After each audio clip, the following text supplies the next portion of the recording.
Hello and welcome to episode 3 of the Halftime Show here on Bar TV. And we're going to have a look back at round 3. But Blake, we've had a lot of rain in the last few weeks, haven't we? We have, Ben. It's been a terrible few weeks for the Northern New South Wales NPL, and not just football in the Hunter region, but all sports. There was only one game played in round 3, and that was Edgeworth Eagles at home to Broadmeadow. Obviously, Edgeworth lost that one 4-1. During the week, though, South Cardiff hosted Western Bears, and South Cardiff went ahead after 5 minutes with Mitch Wallace scoring after a deflection off the crossbar. Nathan Morris scored before halftime with a penalty, so they went into the halftime break at 1-1. And then in the second half, Troy Herefield scored a header to win the game for the Bears. The only negative for the Bears was that Rob Macbeth got sent off after a bit of a scuffle on the ground with the South Cardiff player, and he'll miss this weekend's game. And he scored a goal for them this year, Rob Macbeth, so that's a bit of a loss for the Bears. In the match that we did on Wednesday night, the Rosebuds and Hamilton Olympic finished 2-2. Seesawing match, really. Guy Bates got the scoring underway in the 11th minute after Hamilton really dominated the opening 10 minutes. And then Kane Goodchild scored about 10 minutes before the break. And then in the 38th minute of the second half, so the 83rd minute overall of the match, Kane Goodchild scored again, and you thought Hamilton were going to get the job done, Blake, and then Guy Bates stepped up and knocked in a free kick, and I saw a tweet from him, actually, after the game, and he tweeted to Shay O'Shaughnessy, some Newcastle United under 17 or 18 player who scored a free kick like Craig Goodwin's in the elimination final, and was saying, good to see I taught you something, Shay. Yeah, 3 very good free kicks. I know Adamstown coach Graham Law described it, both his goals, as tremendous. So he's been a big pickup for the Rosebud, as everyone predicted, and yeah, a very good double for both Bates and for Goodchild. Yeah, and Gary Kenneth was strong as well at the back for Adamstown. Another wonderful addition for them, and which reminds us that I had an interview with Gary Kenneth during the week where I had a chat to him about life, football, and why he came to Australia, which was very interesting.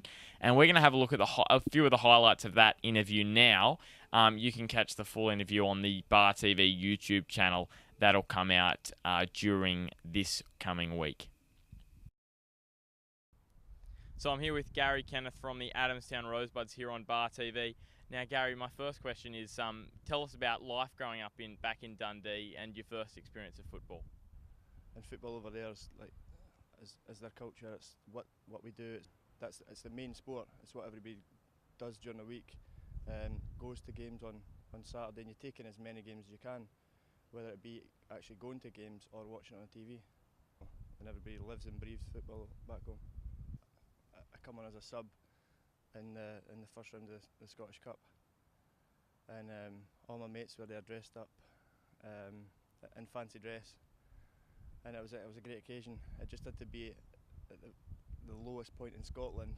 It took 3 or 4 hours to get to, but yeah, it was a great day.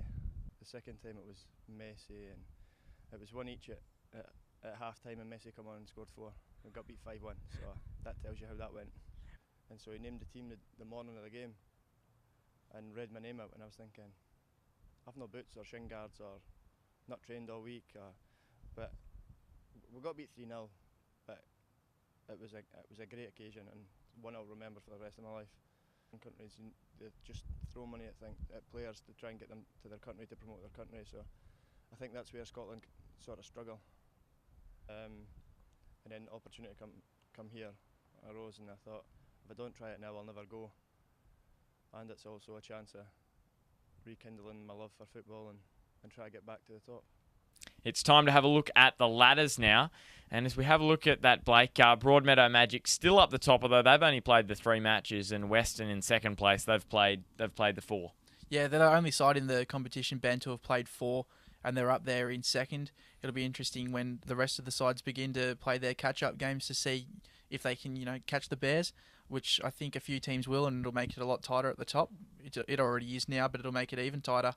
I think one interesting thing is in the bottom 7 sides, 2 of them make up 2 of the 3 sides who have only played 2 matches. That's Charlestown and Maitland.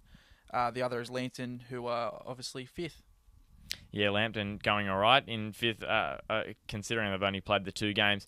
South Cardiff, of course, they're they're sort of struggling at the moment, just with those two draws, two draws and the loss to Western midweek. And then Maitland down in 10th spot. Their coach, Chris Turner, leaving midweek, and Reece Thompson's come in. So is that going to put a bit of pressure on them for the rest of the season? Can they stay up in the top division, or are they going to struggle to keep their place now? I don't think it'll put any pressure on them. I think they'll be inspired to begin the Reece Thompson's first game with a win, second and third as well.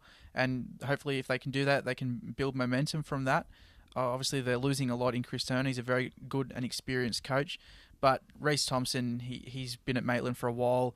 His brother's obviously the captain, so it'll be some good communication there between those two for the side, and I think it'll benefit. They've got a number of big names in all positions in the park, and I think they've got the right mixture, Maitland, in reply to your question, to make a push for the top four this year.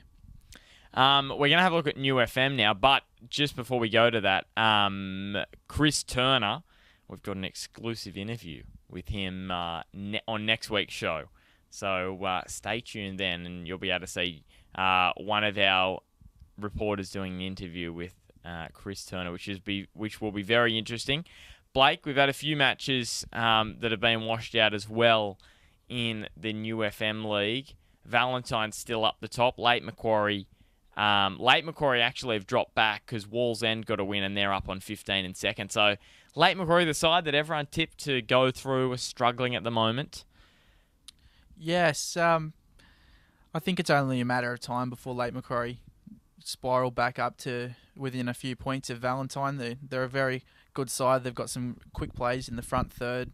Obviously, everyone talks about the Walker boys, but you can't deny that they're keys to success for Late Macquarie this season. I think it'll be a very strong finish in the New FM League. Obviously, the three promoted clubs in Wallsend, Cooks Hill and Cahaba are all feature up in that top six. They've been very good this year. West Wallsend are a new inspired team.